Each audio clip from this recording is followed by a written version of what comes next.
Well, hello there.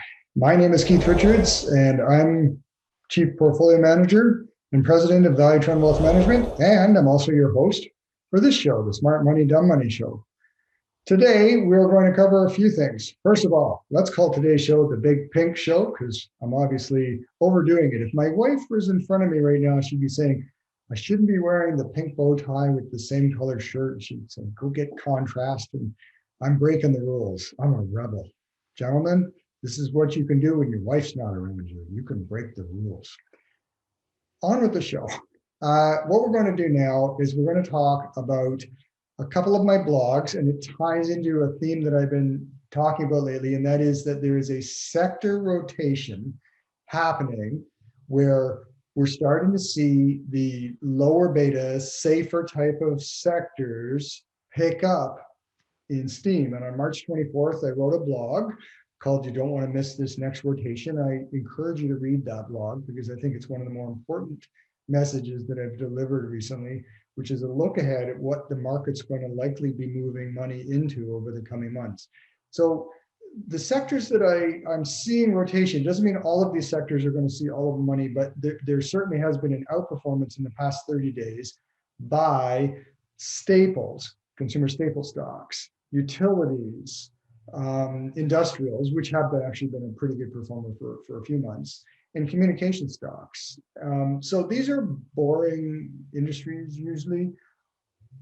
On the other side of the barbell, so to speak, the underperformers over the past 30 days, now I'm talking only a month, but it's maybe giving a heads up to what might be happening. I'm starting to see the technology sector and the discretionary sector lose some ground. So that tells me that there may be a rotation going on.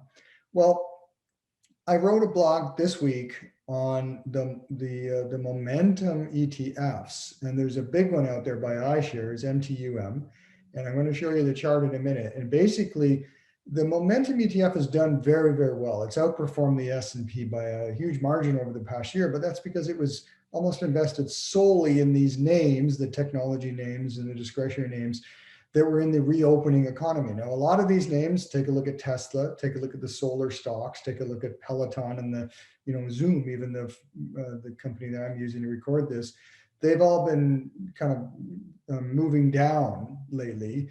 While again, boring companies like Kraft Heinz, which we own, and we own Coca-Cola, a few of these staples are moving up.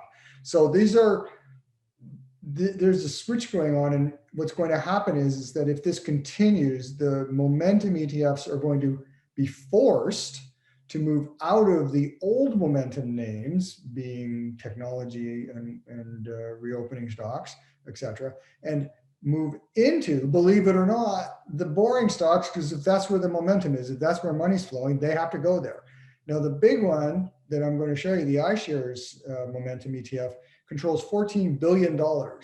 And that $14 billion is going to be readjusted come May. So there's going to be a shift if this trend continues where we start to see staples and whatnot move.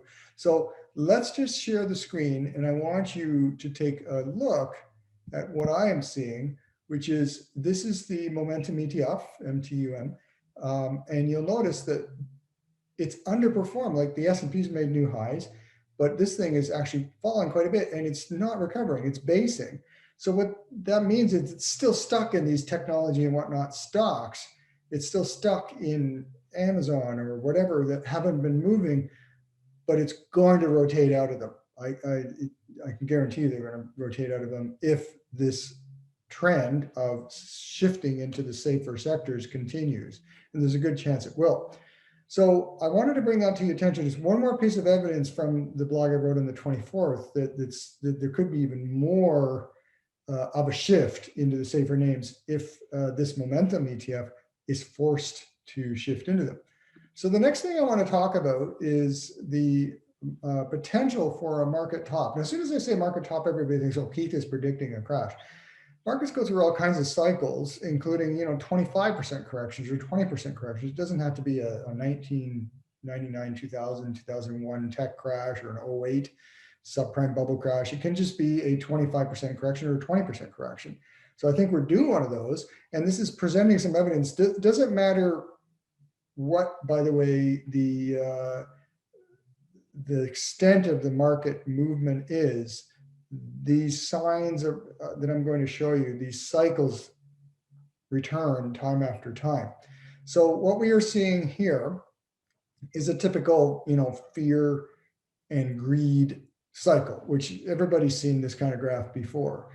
Now, we're just pointing out, this is a notation I wanted to make, that we may be here, and we aren't necessarily here, but where we maybe are seeing the topping process, and that would suggest that maybe we get one more blast into the next month or two before the market takes some sort of a correction. Now, this looks very doomsday. It might only be a 20% correction, like I said. But the point is that some of the signs, and I'm drawing this from Sentiment Trader, that they look at whenever markets are topping out and about to correct, more than say 10%, like a fairly substantial correction, there are certain signs, and it's usually high optimism, easy credit, rush of initial offerings and secondary offerings, risky stocks, and stretched valuations. So I think that if you stop and look at what's happening in the market right now, you'll probably be able to check these boxes for every one of the conditions. Definitely the market's been optimistic because the market's been strong. The credit, come on, like interest rates are darn close to zero. Everybody's in debt up to here. In fact, Canadians are the most in debt consumer in the entire developed world, which is very scary, real estate being out of control. A rush of initial secondary offerings. I'm going to present some proof to this in a minute. And this is our bonus chart. And of course, the outperformance of lower quality or higher risk stocks. Take a look at a lot of these newer companies that are involved with the solar industry and the electric vehicles like Tesla, whatnot. These were, they're good companies, but they're pretty early technology. I shouldn't bring up Tesla. That would go into the stretched valuation category, which I think its PE was something like 700 or 800 times at its peak. Come on. But whatever the case, we were seeing a lot of sort of semi-startup, kind of new technology stuff like Zoom, like Peloton. They're good companies, but still riskier stocks certainly than some of the consumer staples, you might say, right? So these have outperformed. So this checkbox could easily be checked off. And I'm going to bring you over to the bonus chart now, which shows us that you'll my picture here, you'll notice that this is the number of, the dollar value of the IPOs, initial public offerings out there, has spiked. And it doesn't always coincide, these spikes, with market highs, but often it does. And you'll notice that the dollars going into IPOs is higher than it has been, well, really, since the 80s. In fact, it's not been this high even since the 80s. So this can be a sign of, when we go back to that checklist that Sentiment Trader gave us, and this chart is by Sentiment Trader, this is one of those conditions that often happens near market highs. So I wanted to bring this chart to your attention because it kind of fits in with the overall potential for a fear greed cycle to be near that top. It doesn't mean that today you go out and sell all your stocks, but it does mean you start watching some of the other indicators.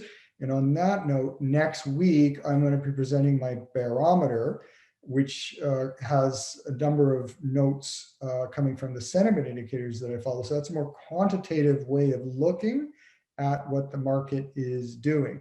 The other thing I want to bring up is I'm in the midst of finishing off my manuscript for the new book on contrarian investing. And that's really what that cycle that we just looked at is all about, is trying to sell when others are greedily buying and buy when others are despondently selling. So I'm going to be publishing that book in the next, I hope, 2 months or so. So hopefully by June or July. And I'm looking forward to talking to you more about that. In the meantime, happy trading, and be sure to check out the blogs at valuetrend.ca. And thank you for watching this video. You have a great day.